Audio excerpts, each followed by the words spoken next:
दातारं सर्वसम्पदां लोकाभिरामं श्रीरामं भूयो भूयो नमाम्यहम्। अभ्रमं भङ्गरहितम् अजडं विमलं सदा आनन्दतीर्थमतुलं भजे तापत्रयापहम्। आपादमौलिपर्यन्तं गुरूणामाकृतिं स्मरेत् तेन विघ्नाः प्रणश्यन्ति सिद्ध्यन्ति च मनोरथाः। ओम जन्माद्यस्य यतोऽन्वयादितरतश्चार्थेष्वभिज्ञस्वराट् तेने ब्रह्महृदाय आदिकवये मुह्यन्ति यं सूरयः। तेजो वारिमृदां यथा विनिमयो यत्र त्रिसर्गो मृषा धाम्ना स्वेन सदा निरस्तकुहकं सत्यं परं धीमहि। यं प्रव्रजन्तमनुपेतमपेतकृत्यं द्वैपायनो विरहकातर आजुहाव। पुत्रेति तन्मयतया तरवोऽपि नेदुः तं सर्वभूतहृदयं मुनिमानतोऽस्मि। सृष्टिस्थित्यप्ययेह नियतिदृशितमो बन्धमोक्षाश्च यस्मात् अस्य श्रीब्रह्मरुद्रप्रभृतिसुरनरद्वीषशत्रुत्मकस्य विष्णोर्व्यस्ताः समस्ताः सकलगुणनिधिः सर्वदोषव्यपेतः पूर्णानन्दो व्ययो यो गुरुरपि परमश्चिन्तयेतं महान्तम्।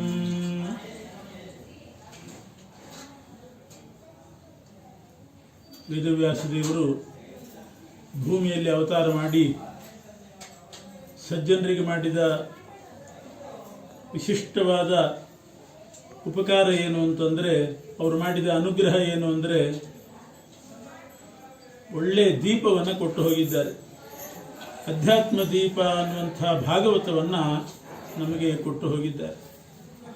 ಭಾಗವತ ಅನ್ನೋದು ಅಧ್ಯಾತ್ಮ ದೀಪ. ಅದು ನಮ್ಮ ಕೈಯಲ್ಲಿದ್ದರೆ ನಾವು ದಾರಿ ತಪ್ಪೋದಿಲ್ಲ. ಉತ್ತಮವಾದ ಮಾರ್ಗದಲ್ಲಿ ಸಂಚಾರ ಮಾಡಿ ಶ್ರೇಯೋಭಾಗಿಗಳಾಗಬಹುದು. ಅಂಥ ಅಧ್ಯಾತ್ಮ ದೀಪ ಮತಿತೀರ್ಷತಾಂ ತಮೋಂಧಂ ಸಂಸಾರಿಣಾಂ ಕರುಣಯಾ ಪುರಾಣ ಗುಹ್ಯಂ ಅಂಥ ಭಾಗವತ ಎಂಬ ಅಧ್ಯಾತ್ಮ ದೀಪವನ್ನು ಕೊಟ್ಟು ಶುಕಮುನಿಗಳು ಅದನ್ನು ಬೆಳಗಿಸಿ ಎಲ್ಲ ಕಡೆ ಆ ದೀಪವನ್ನು ಪ್ರಚಾರ ಮಾಡಿದರು. ಭಾಗವತದಲ್ಲಿ ನಮ್ಮ ಜೀವನ ಹೇಗಿರಬೇಕು ಅಂತ ನಿರೂಪಣೆ ಮಾಡುವಾಗ ವ್ಯಾಸರು ಒಂದು ಶ್ಲೋಕ ಹೇಳಿದ್ದಾರೆ. ಜಯಂತೇಯೋಪಾಖ್ಯಾನ ಅಂತ ಒಂದು ಭಾಗವತದ ಉಪಾಖ್ಯಾನ. ಜಯಂತಿ ದೇವಿಯ ಮಕ್ಕಳು ಅಂದರೆ ಋಷಭನಾಮಕ ಪರಮಾತ್ಮನಿಗೆ ಜಯಂತಿ ದೇವಿಯಲ್ಲಿ ಅನೇಕ ಜನ ಮಕ್ಕಳು ಹುಟ್ಟುತ್ತಾರೆ. ಅದರಲ್ಲಿ 9 ಮಂದಿ ದಿವ್ಯ ಜ್ಞಾನಿಗಳು.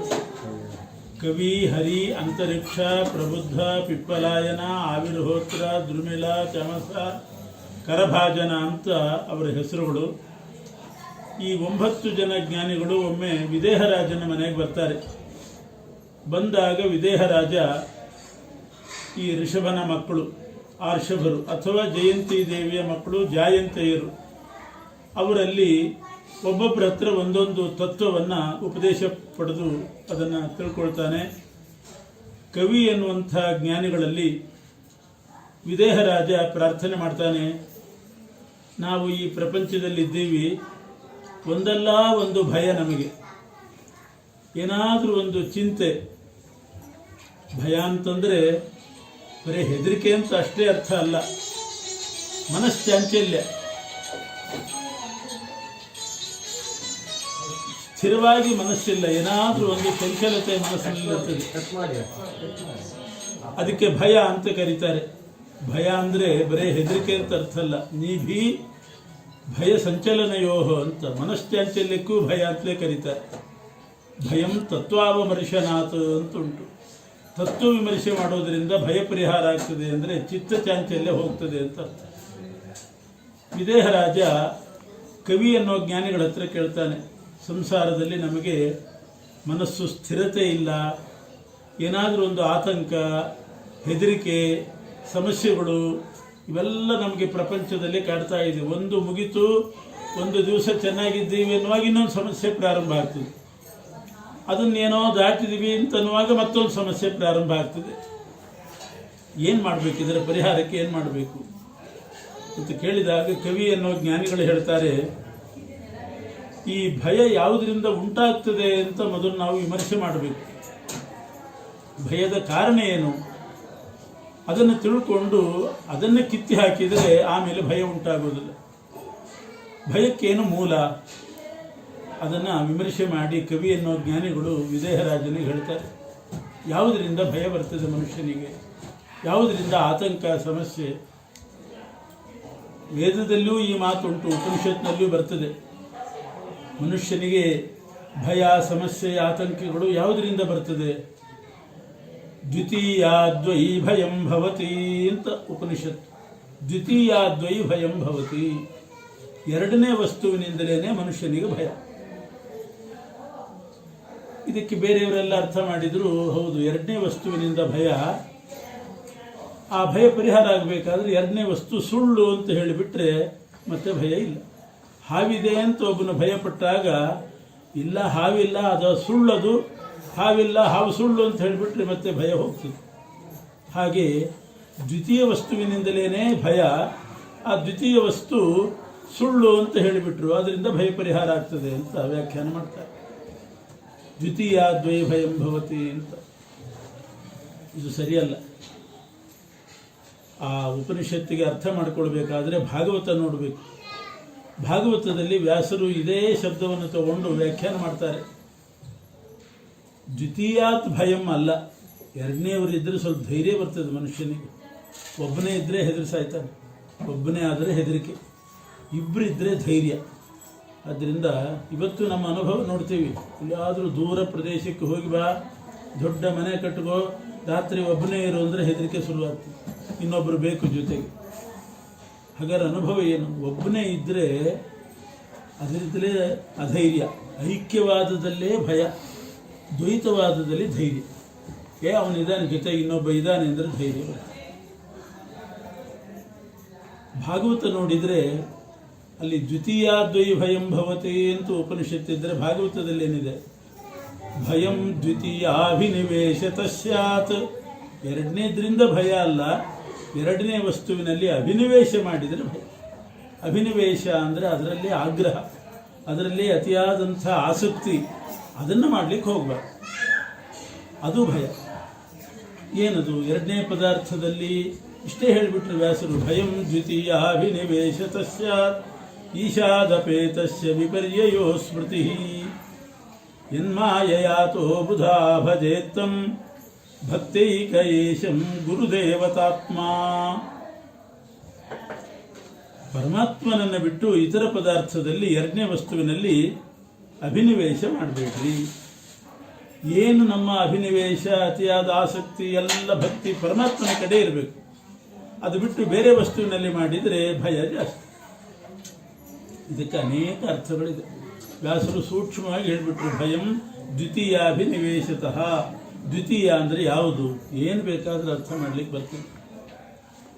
ವಾದಿರಾಜ ಸ್ವಾಮಿಗಳು ಕೆಲವು ಅರ್ಥ ಬರೆದಿದ್ದಾರೆ, ಬೇರೆ ಬೇರೆ ಜ್ಞಾನಿಗಳು ಕೆಲವು ಯೋಚನೆ ಮಾಡಿ ಹೇಳಿದ್ದು ಉಂಟು. ಏನರ್ಥ? ಭಯಂ ದ್ವಿತೀಯಾಭಿನಿವೇಶತಃ ಅಂದರೆ 4 ಪುರುಷಾರ್ಥಗಳಿದೆ. ಧರ್ಮ, ಅರ್ಥ, ಕಾಮ, ಮೋಕ್ಷ. 4 ಪುರುಷಾರ್ಥಗಳಲ್ಲಿ ಎಲ್ಲರೂ ಅಭಿನಿವೇಶ ಮಾಡೋದು ಎರಡನೇದರಲ್ಲಿ. ಎರಡನೇದು ಯಾವುದು? ಧರ್ಮ, ಅರ್ಥ, ಕಾಮ, ಮೋಕ್ಷ. ಅರ್ಥದಲ್ಲಿ ಅಭಿನಿವೇಶ ಮಾಡ್ತಾರೆ. ಅರ್ಥಪ್ರಧಾನ ಜೀವನ, ಧನಪ್ರಧಾನ ಜೀವನ. ಧರ್ಮ ಪ್ರಧಾನ ಬೇಕಾಗಿಲ್ಲ, ಮೋಕ್ಷ ಉದ್ದೇಶವೇ ಇಲ್ಲ. ಅರ್ಥಪ್ರಧಾನ ಜೀವನ, ಅರ್ಥಪ್ರಧಾನ ರಾಷ್ಟ್ರ, ಅದು ಭಯಕ್ಕೆ ಕಾರಣ ಆಗ್ತದೆ. ಆದ್ದರಿಂದ ಭಯಂ ದ್ವಿತೀಯಾಭಿನಿವೇಶತ ಸ್ಯಾತ್. ಹಣವೇ ಮುಖ್ಯ ಗುರಿಯಾಗಿ ಇಟ್ಕೋಬೇಡಿ ಜೀವನದಲ್ಲಿ, ಅದು ಭಯಕ್ಕೆ ಕಾರಣ. ಇನ್ನೊಂದು ಭಯಂ ದ್ವಿತೀಯಾಭಿನಿವೇಶತ ಸ್ಯಾತ್. ದ್ವಿತೀಯ ಅಂತಂದರೆ ವಿಕ್ರಮದಿಂದ ನೋಡ್ತಾ ಬಂದರೆ ಧರ್ಮ, ಅರ್ಥ, ಕಾಮ, ಮೋಕ್ಷ. ಆ ಕಡೆಯಿಂದ ಲೆಕ್ಕ ಹಾಕಿದರೆ ಎರಡನೇದು ಯಾವುದಾಗ್ತದೆ? ಕಾಮ ಆಗ್ತದೆ. ಭಯಂ ದ್ವಿತೀಯಾಭಿನಿವೇಶತ ಸ್ಯಾತ್. ಭೋಗ ಸಾಮಗ್ರಿ, ಅದು ಬೇಕು ಇದು ಬೇಕು ಅಂತ ಕಾಮ್ಯ ವಸ್ತುಗಳಲ್ಲಿ ಅಭಿನಿವೇಶ ಮಾಡಿದರೆ ಭಯ. ಅದಕ್ಕೆ ಮಹಾಭಾರತದಲ್ಲಿ ಹೇಳ್ತಾರೆ, ಅಂತೇಷು ರೇಮಿರೇ ಧೀರಾಃ ನತೆ ಮಧ್ಯೇಷು ರೇಮಿರೇ ಅಂತಃಪ್ರಾಪ್ತಿಂ ಸುಖಂ ಪ್ರಾಹುಃ ದುಃಖಮಂತರಮಂತಯೋಃ. ಅಂತೇಷು ರೇಮಿರೇ ಧೀರಾಃ. 4 ಪುರುಷಾರ್ಥಗಳಲ್ಲಿ ಧರ್ಮ ಅರ್ಥ ಕಾಮ ಮೋಕ್ಷದಲ್ಲಿ ಅಂತೇಶು ಅಂತಂದ್ರೆ ಈ ಕಡೆಯಿಂದ ಅಂತ್ಯ ಮೋಕ್ಷ, ಆ ಕಡೆಯಿಂದ ಅಂತ್ಯವಾದದ್ದು ಧರ್ಮ. ಅದರಲ್ಲಿ ರೇಮಿರೆ ಧೀರಾಹ, ವಿವೇಕಿಗಳು ಅದರಲ್ಲಿ ಆಸಕ್ತಿ ತೋರಿಸ್ತಾರೆ. ನತೆ ಮಧ್ಯೇಶು ರೇಮಿರೆ, ಅರ್ಥ ಮತ್ತು ಕಾಮಗಳಲ್ಲಿ ಭೋಗ ವಸ್ತುಗಳಲ್ಲಿ ಅವರು ಆಸಕ್ತಿಯನ್ನು ತೋರಿಸಲಿಲ್ಲ. ಆದ್ರಿಂದ ದ್ವಿತೀಯ ಅಭಯಂ ದ್ವಿತೀಯಾಭಿನಿವೇಶ ತಸ್ಯಾತ್ ಅಂದ್ರೆ ಹೀಗರ್ಥ. ಇನ್ನೊಂದರ್ಥ 4 ಪುರುಷಾರ್ಥ, 4 ಆಶ್ರಮಗಳಿದೆ. ಬ್ರಹ್ಮಚರ್ಯ, ಗೃಹಸ್ಥ, ವಾನಪ್ರಸ್ಥ, ಯತ್ಯಾಶ್ರಮ. 4 ಆಶ್ರಮಗಳಲ್ಲಿ ಭಯ ಯಾವುದರಲ್ಲಿ? ಭಯಂ ದ್ವಿತೀಯಾಭಿನಿವೇಶ ತಸ್ಯಾತ್. ಗೃಹಸ್ಥಾಶ್ರಮದಲ್ಲಿ ಬಹಳ ಭಯ, ಹೆಂಡತಿ ಮಕ್ಕಳು ಸಂಸಾರ, ಭಯ ಜಾಸ್ತಿ. 4ನೇ ಆಶ್ರಮ ಇದೆಯಲ್ಲ ಸನ್ಯಾಸಾಶ್ರಮ, ನಿರ್ಭೀತಿ. ಈಗ ಅದರಲ್ಲೂ ಭಯ ಶುರುವಾಗಿದೆ. ಮತ್ತು ಭಯಂ ದ್ವಿತೀಯಾಭಿನಿವೇಶ ತಸ್ಯಾತ್. ಗೃಹಸ್ಥಾಶ್ರಮದಲ್ಲಿ ಅತಿ ಅಭಿನಿವೇಶ ಮಾಡಬೇಡ್ರಿ, ಅದು ಭಯಕ್ಕೆ ಕಾರಣ. ವಾದಿರಾಜ ಸ್ವಾಮಿಗಳು ಹೇಳೋ ಅರ್ಥ ಭಯಂ ದ್ವಿತೀಯಾಭಿನಿವೇಶ ತಸ್ಯಾತ್. 4 ವರ್ಣಗಳು: ಬ್ರಾಹ್ಮಣ, ಕ್ಷತ್ರಿಯ, ವೈಶ್ಯ, ಶೂದ್ರ. ಅದರಲ್ಲಿ ಕ್ಷತ್ರಿಯ ವರ್ಣ ಬಹಳ ಆಕರ್ಷಕ. ರಥ, ಛತ್ರ, ಚಾಮರ, ವೈಭವ ಇರ್ತದೆ ಅಂತ ಅದರಲ್ಲಿ ಅಭಿನಿವೇಶ ಮಾಡಲಿಕ್ಕೆ ಹೋದರೆ ಭಯ ಜಾಸ್ತಿ. ಭಯಂ ದ್ವಿತೀಯಾಭಿನಿವೇಶ ತಸ್ಯಾತ್. ಧ್ರುವರಾಜರು ಧ್ರುವಕುಮಾರ ಮೊದಲು ಬ್ರಾಹ್ಮಣನಾಗಿದ್ದವನು ಕ್ಷತ್ರಿಯನಾಗಿ ಹುಟ್ಟಬೇಕು ಅಂತ ಬಯಸಿದ. ಯಾಕೆ? ಅದರಲ್ಲಿ ಭಾರಿ ಆಕರ್ಷಣೆ ಕಾಣಿಸ್ತು. ಕ್ಷತ್ರಿಯನಾಗಿ ಹುಟ್ಟಿ ಏನಾಯಿತು? ಧ್ರುವನಿಗೆ ಮನೆಯಲ್ಲಿ ಅವಮಾನ ಎಲ್ಲ ಬಿಟ್ಟು ಕೊನೆ ಕಾಡಿಗೆ ಬರಬೇಕಾಯಿತು. ಭಯಂ ದ್ವಿತೀಯಾಭಿನಿವೇಶ ತಸ್ಯಾತ್. ಇನ್ನೊಂದರ್ಥ, ಇರೋದು ಒಬ್ಬ ಬ್ರಹ್ಮ, ವೇದಗಳಲ್ಲಿ ಪ್ರತಿಪಾದ್ಯನಾದವನು ಒಬ್ಬ ಬ್ರಹ್ಮ, ಸಗುಣ ಬ್ರಹ್ಮ. ಇನ್ನೊಂದನ್ನು ಕಲ್ಪನೆ ಮಾಡಿದ್ದಾರೆ, ನಿರ್ಗುಣ ಬ್ರಹ್ಮ ಅಂತ ಎರಡನೇವನನ್ನು ಹುಟ್ಟಾಕಿದ್ದಾರೆ. ಭಯಂ ದ್ವಿತೀಯಾಭಿನಿವೇಶ ತಸ್ಯಾತ್. ಆ ನಿರ್ಗುಣ ಬ್ರಹ್ಮವಾದದಲ್ಲಿ ಅಭಿನಿವೇಶ ಮಾಡಿದರೆ ಅದು ಭಯಕ್ಕೆ ಕಾರಣ. ಆದ್ದರಿಂದ ಸಗುಣ ಬ್ರಹ್ಮ ಒಬ್ಬನೇ ಇದ್ದಾನೆ. ಸಾಕಾರ ಸಗುಣ ಶ್ರೀಶ ಸೇವೈವ ಅಮೃತ ಪದ್ಧತಿ. ಅದೇ ಹೊರತು ನಿರ್ಗುಣ ಬ್ರಹ್ಮನಲ್ಲಿ ಅಭಿನಿವೇಶ ಮಾಡಬೇಡಿ. 3 ಪ್ರಮಾಣ ಇದೆ: ಪ್ರತ್ಯಕ್ಷ, ಅನುಮಾನ, ಆಗಮ. ಭಯಂ ದ್ವಿತೀಯಾಭಿನಿವೇಶ ತಸ್ಯಾತ್. ಅನುಮಾನ ಪ್ರಮಾಣದಲ್ಲಿ ಅಭಿನಿವೇಶ ಇಟ್ಟರೆ ಭಯ. ಕಾಮಾಚ್ಯನ ಅನುಮಾನಾಪೇಕ್ಷ, ಯಾರು ಹೇಗೆ ಬೇಕಾದ್ರೆ ಅನುಮಾನ ಮಾಡಬಹುದು. ಯಥಾಕಾಮಂ ಪ್ರವರ್ತತೆ. ಅದರಿಂದ ಅದು ಅನುಸೃತ್ಯಮಾನ ಇಲ್ಲ. ಪ್ರತ್ಯಕ್ಷಕ್ಕೆ ಅನುಸಾರಿಯಾಗಿರಬೇಕು ಅಥವಾ ವೇದಕ್ಕೆ ಅನುಸಾರಿಯಾಗಿರಬೇಕು. ಸ್ವತಂತ್ರವಾಗಿ ಅನುಮಾನ ಪ್ರಮಾಣ ಆಗೋದಿಲ್ಲ. ಅದರಲ್ಲಿ ಅಭಿನಿವೇಶ ಮಾಡಬೇಡಿ. ಪ್ರತ್ಯಕ್ಷ ಪರಿಕಲ್ಪಿತಮಪ್ಯರ್ಥಂ ಅನುಮಾನೇನ ಬಭುತ್ಸಂತೆ ತರ್ಕರಸಿಕಾ ಅಂತ ಅನುಮಾನದಲ್ಲಿ ಆಸಕ್ತಿ ತೋರಿಸಬೇಡಿ. ಭಯಂ ದ್ವಿತೀಯಾಭಿನಿವೇಶ ತಸ್ಯಾತ್. ಎರಡು ತತ್ವಗಳಿದೆ: ಸ್ವತಂತ್ರಂ ಅಸ್ವತಂತ್ರಂಚ ದ್ವಿವಿಧಂ ತತ್ವಮಿಷ್ಯತೆ. ಮೊದಲನೇ ತತ್ವ ಸ್ವತಂತ್ರ ತತ್ವ, ಎರಡನೇದ್ದು ಅಸ್ವತಂತ್ರ ತತ್ವ. ಭಯಂ ದ್ವಿತೀಯಾಭಿನಿವೇಶ ತಸ್ಯಾತ್. ಅಸ್ವತಂತ್ರ ತತ್ವದಲ್ಲಿ ಅಭಿನಿವೇಶ ಮಾಡಿದರೆ ಭಯ. ಏನಿದ್ರು ಸ್ವತಂತ್ರ ತತ್ವವನ್ನು ಹಿಡಿಬೇಕು, ಪರಮಾತ್ಮವನ್ನು ಹಿಡಿಬೇಕು. ಗೃಹೀಯ ತಿಂತ್ರಣಿ ಶಾಖಾ ಶೀಘ್ರ ಶಾಖಾ ಗ್ರಹಣ ಕಿಮ್ಮತ್ತ. ಹಾಗೆ ತಾರತಮ್ಯದಲ್ಲಿ 2ನೇ ಕಕ್ಷ ಯಾರ್ದು? ಮೊದಲನೇ ಕಕ್ಷೆ ವಿಷ್ಣು ಸರ್ವೋತ್ತಮೋಥ ಪ್ರಕೃತಿ ರಥ ವಿಧಿ ಪ್ರಾಣನಾಥ ಅವಥೋಪಿ. 2ನೇ ಕಕ್ಷೆ ಲಕ್ಷ್ಮೀದೇವಿ. ಭಯಂ ದ್ವಿತೀಯಾಭಿನಿವೇಶ ತಸ್ಯಾತ್. ಬರೇ ಲಕ್ಷ್ಮೀ ಪೂಜೆಯಲ್ಲೇ ಅಭಿನಿವೇಶ ಮಾಡಿ ಲಕ್ಷ್ಮೀ ತತ್ವದಲ್ಲೇ ಅಭಿನಿವೇಶ ಮಾಡಿದರೆ ಭಯ. ಭಗವದ್ಗೀತೆಯಲ್ಲಿ ಹೇಳ್ತಾರೆ, ಅವ್ಯಕ್ತ ಕ್ಲೇಶೋಧಿಕತರಸ್ತೇಷಾಂ ಅವ್ಯಕ್ತಾಸಕ್ತಚೇತಸಾಂ. ಅವ್ಯಕ್ತಾಸಕ್ತಿ ಮಾಡಿದರೆ ಕ್ಲೇಶ ಅಧಿಕತರಃ. ಭಯಂ ದ್ವಿತೀಯಾಭಿನಿವೇಶ ತಸ್ಯಾತ್. ಇನ್ನೊಂದರ್ಥ, ಕೊನೆ ಅರ್ಥ ಹೇಳಿ ಮುಗಿಸಿಬಿಡ್ತೀವಿ. ಮೊದಲಿನಿಂದ ಇದ್ದವರು ನಮ್ಮ ಮನೆಯಲ್ಲಿ ನಮ್ಮ ತಾಯಿ, ಎರಡನೇದಾಗಿ ಬಂದು ಸೇರೋಳು ಹೆಂಡತಿ. ಭಯಂ ದ್ವಿತೀಯಾಭಿನಿವೇಶ ತಸ್ಯಾತ್. ಎಲ್ಲರೂ ಅಭಿನಿವೇಶ ಮಾಡೋದು ದ್ವಿತೀಯದಲ್ಲಿ, ಸದ್ವಿತೀಯ ಅಂತ ಹೇಳ್ತಾರೆ ಹೆಂಡತಿಯಲ್ಲಿ. ದ್ವಿತೀಯಾಭಿನಿವೇಶ ಭಯಕ್ಕೆ ಕಾರಣ. ಮೊದಲಿಂದ ಇರತಕ್ಕಂಥ ತಾಯಿ ಏನಿದ್ದಾಳೆ ಅವಳಲ್ಲೇ ಅಭಿನಿವೇಶ ಮಾಡಲಿ ಅಂತ ಭಾಗವತದ ಸಂದೇಶ. ಹೀಗೆ ಅನೇಕ ಅರ್ಥಗಳನ್ನು ನಾವು ತಿಳ್ಕೊಳ್ಬಹುದು. ವ್ಯಾಸರ ಮಾತಿಗೆ ಬಹಳ ಉತ್ಕೃಷ್ಟವಾದ ರೀತಿಯಲ್ಲಿ ವ್ಯಾಸರು ಸಂದೇಶ ಕೊಟ್ಟಿದ್ದಾರೆ ಅಂತ ಹೇಳ್ತಾ